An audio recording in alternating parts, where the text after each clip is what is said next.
द्वितीया व्रत कब रखा जाएगा? 13 सितंबर को या फिर 14 सितंबर को? नहाए खाए किस दिन होगा? व्रत का पारण कब करना है? और इस व्रत से जुड़े खास नियम और उपाय कौन कौन से होंगे जिससे व्रत का फल कई गुना बढ़ जाए? आज की इस वीडियो में आपको द्वितीया व्रत से जुड़ी पूरी और सटीक जानकारी मिलने वाली है। इसमें हम जानेंगे शुभ मुहूर्त, व्रत की विधि, जरूरी नियम और वो सवाल जिनके जवाब आप हमेशा ढूंढते रहते हैं। इसलिए आप वीडियो को अंत तक जरूर देखिए, क्योंकि द्वितीया व्रत के सही नियम और विधि जानने के बाद ही आपको इसका पूरा लाभ मिलेगा। तो देखिए, हर साल अश्विन मास की कृष्ण पक्ष की अष्टमी तिथि के दिन यह व्रत यानी कि द्वितीया का व्रत रखा जाता है, जिसे जीमूत वाहन व्रत के नाम से भी जाना जाता है और हमारे क्षेत्र में इसे जीवित पुत्रिका के नाम से जाना जाता है।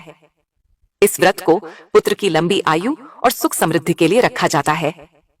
वैसे तो जिनकी संतान है वे अपनी संतान की दीर्घायु की कामना के लिए इस व्रत को रखती हैं, लेकिन जिन महिलाओं को अभी तक संतान सुख नहीं मिला है या फिर संतान में केवल पुत्री है और पुत्र की कामना है, तो वे भी इस व्रत को रख सकती हैं। और कई क्षेत्रों में जिनके पास केवल पुत्री है वे भी संतान की सुख समृद्धि के लिए बड़ी ही श्रद्धा के साथ इस व्रत को रखती हैं, ताकि उन्हें भी पुत्र की प्राप्ति हो सके। इस व्रत में भगवान श्री कृष्ण के जीमूत वाहन भगवान चील और सिहारिन की पूजा की जाती है। इस व्रत के नियमों का पालन 3 दिन तक किया जाता है। सप्तमी तिथि से व्रत के नियमों का पालन प्रारंभ हो जाता है और इस बार जीवित पुत्रिका का व्रत जो है नहाए खाए, जो कि भद्रा भी इस समय लग रही है। तो ऐसे में यह जानना बेहद जरूरी है कि क्या भद्रा काल के समय में पूजा पाठ या नहाए खाए के नियमों का पालन किया जा सकता है या फिर नहीं।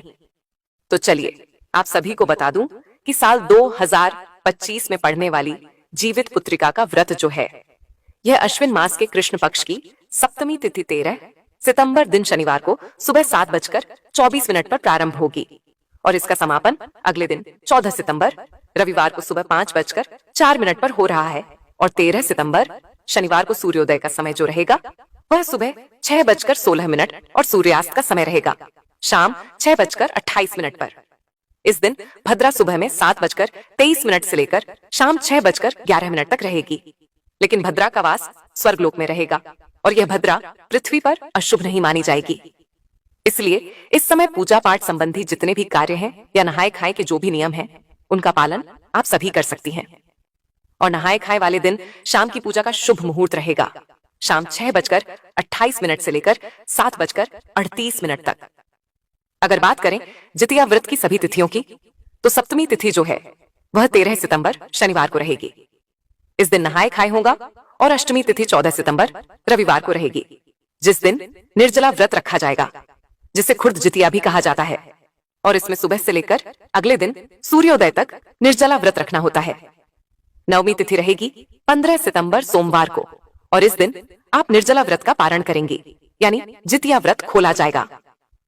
इस बार अष्टमी तिथि 14 सितंबर रविवार को सुबह 5:05 से प्रारंभ हो रही है और जिसका समापन 15 सितंबर सोमवार को सुबह 3:06 पर हो रहा है। ऐसे में 14 सितंबर रविवार को यानी कि जीवित पुत्रिका का आप सभी व्रत रखेंगी। इस दिन सूर्योदय होगा सुबह 6:17 पर और सूर्यास्त होगा शाम को 6:27 पर। इस दिन शाम को प्रदोष काल के समय मुख्य पूजा की जाती है और शाम में 5:42 से 7:12 के बीच में आप सभी शाम की पूजा कर सकते हैं।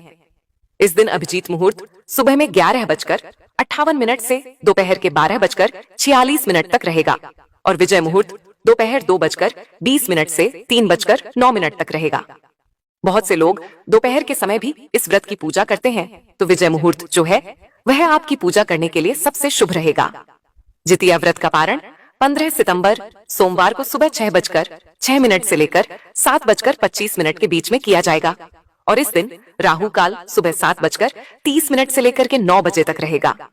जीवित पुत्रिका व्रत रखने से पहले नहाए खाए के दिन यानी किनोनिया का साग खाने की परंपरा रहती है और इस व्रत के पारण के बाद महिलाएं जितिया का लाल रंग का धागा अपने गले में पहनती हैं, जिसके बिना भी ये व्रत अधूरा माना जाता है। पूजा के दौरान सरसों का तेल और खली चढ़ाया जाता है और इस व्रत का पारण करने के बाद में इस तेल को अपने बच्चों के सिर पर आशीर्वाद के तौर पर लगाया जाता है। जितिया व्रत की मुख्य पूजा प्रदोष काल में ही की जाती है। तो इस दिन महिलाएं पूजा स्थल को गोबर से लीपकर साफ करने के बाद में गंगा जल छिड़क कर शुद्ध कर लेती हैं और इसके बाद में एक छोटा सा तालाब पूजा स्थल के पास में बनाया जाता है, जिसमें पाकर की डाल या फिर टहनी खड़ी की जाती है। फिर तालाब के जल में कुश से बनी हुई जीमूत वाहन भगवान की मूर्ति स्थापित की जाती है।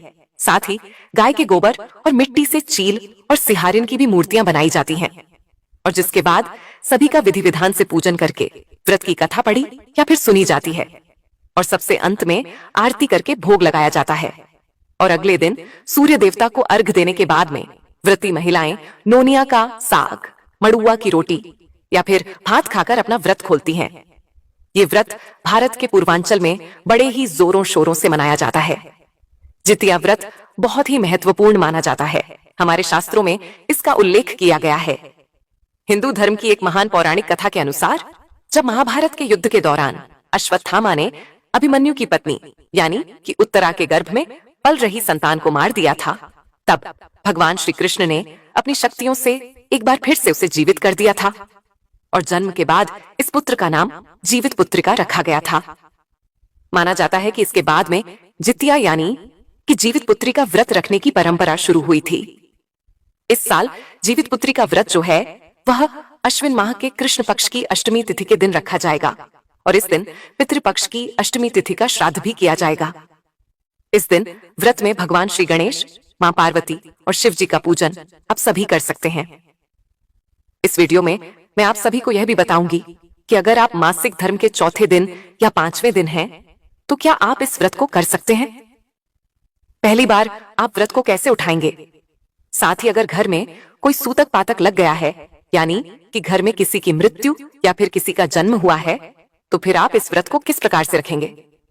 देखिए, जितिया व्रत रखने वाली सभी महिलाओं को व्रत के पहले दिन यानी कि नहाए खाए वाले दिन सूर्यास्त के बाद में कुछ भी खाना या पीना नहीं चाहिए, क्योंकि ऐसा करने से व्रत खंडित हो जाता है। और इसका फल संतान को अगर मिलता भी है तो वह व्रत खंडित होने की वजह से बुरे प्रभाव भी संतान को झेलने पड़ सकते हैं। और इस व्रत के नियमों का पालन कृष्ण पक्ष की सप्तमी से लेकर नवमी तक 3 दिनों तक किया जाता है। सप्तमी को खरना करके अष्टमी को व्रत रखा जाता है और फिर नवमी को व्रत खोला जाता है यानी कि पारण किया जाता है। तो जैसा कि मैंने आपको बताया कि 13 तारीख को नहाए खाए रहेगा, 14 तारीख को आप सभी निर्जला व्रत करेंगे और 15 तारीख की सुबह में आप सभी व्रत का पारण करके इस व्रत को संपूर्ण बनाएंगे। जितिया व्रत संतान के सुख समृद्धि के लिए रखा जाता है और इस व्रत में पूरे दिन बिल्कुल ही निर्जला यानी कि बिना अन्न और जल ग्रहण किए हमें रहना होता है। इस व्रत को उत्तर प्रदेश, बिहार, झारखंड, पश्चिम बंगाल और नेपाल में रखा जाता है। जितिया व्रत में व्रत कथा का श्रवण करना भी बहुत ही अधिक महत्वपूर्ण माना जाता है। ऐसा माना जाता है कि कोई भी स्त्री जितिया व्रत की कथा सुनती है सच्ची श्रद्धा और विश्वास से, तो उस औरत की कथा सुनने मात्र से भी भगवान संपूर्ण इच्छाओं को पूर्ण कर देते हैं। इसीलिए व्रत में व्रत कथा सुनने का बहुत ही अधिक महत्व माना गया है। इस व्रत को तभी पूर्ण माना जाता है जबकि व्रती यानी कि वह महिला उस कथा को सुनती या फिर पढ़ती है। इस कथा से माताएं सीखती हैं कि संकल्प और साहस से बड़ा कोई धर्म नहीं है। कथा सुनते समय सभी महिलाएं मन में यही प्रार्थना करती हैं कि उनकी संतान हर संकट से बची रहे। ये कथा केवल कहानी नहीं बल्कि आस्था का एक दीपक है जो हर माँ के हृदय को प्रकाशित करता है। दोस्तों, जीवित पुत्रिका का सबसे कठिन और महत्वपूर्ण हिस्सा है निर्जला उपवास, जो कि पूरा दिन बिना भोजन और पानी के रहना होता है। ये तपस्या आसान नहीं है, लेकिन मातृत्व से बड़ा इसे सहज बना देती है। माँ सोचती है कि अगर मेरे बच्चे को जीवन लंबा और सुख मिलता है तो यह तपस्या करने में मुझे कोई कठिनाई नहीं है। यही तो संकल्प की शक्ति है जो असंभव को संभव बना देती है। और चलिए अब जान लेते हैं कि अगर पीरियड्स हो जाते हैं, पीरियड्स का तीसरा, चौथा या 5वां दिन है, तो क्या हमें इस व्रत को धारण करना चाहिए।